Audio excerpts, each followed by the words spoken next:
Les HeLa ont servi dans plus de 70 000 recherches qui réalisent les concepts de la science-fiction. L'intégration de la technologie nanoélectronique dans la médecine et la biologie s'est faite grâce aux cellules HeLa.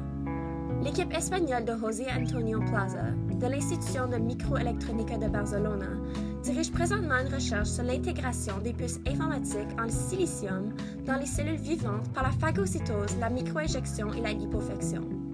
Ces puces peuvent être utilisées en tant que sonde des activités intracellulaires. Les puces mesurent la pression interne de la cellule sans liser la membrane de sa hôte et sans nuire à la survie et ses activités. Cette information mesure la capacité de la cytosquelette à résister aux pressions externes. Puisque les sondes s'infiltrent dans la vacuole de la cellule, les répercussions de la pression chez les organettes est ensuite étudiées. Les scientifiques tentent présentement de développer d'autres puces qui peuvent mesurer les réactions biochimiques, le potentiel électrique, l'énergie thermique et autres. Ces données peuvent par la suite permettre de comparer les différents types de cellules et mesurer les effets de diverses variantes, comme les nanoparticules, au niveau de la cellule humaine. Ces connaissances aident alors à développer des nouvelles technologies, comme des nouvelles techniques de réparation des cellules, la diagnostic plus efficace et des moyens de cibler uniquement les cellules malades lors d'un traitement. Shao Jin de l'Université d'Arkansas développe une nouvelle lignée cellulaire de HeLa pour développer un traitement contre le VIH. Les traitements qui existent présentement possèdent des effets secondaires qui incitent 25% des patients à cesser le traitement.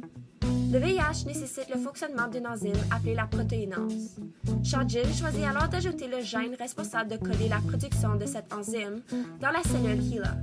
Ensuite, elle ajoute l'information génétique nécessaire pour synthétiser deux protéines. Les protéines reflètent les ondes lumineuses de sorte de dégager la couleur rouge. Lorsqu'elles sont éloignées, elles dégagent la couleur jaune ou verte.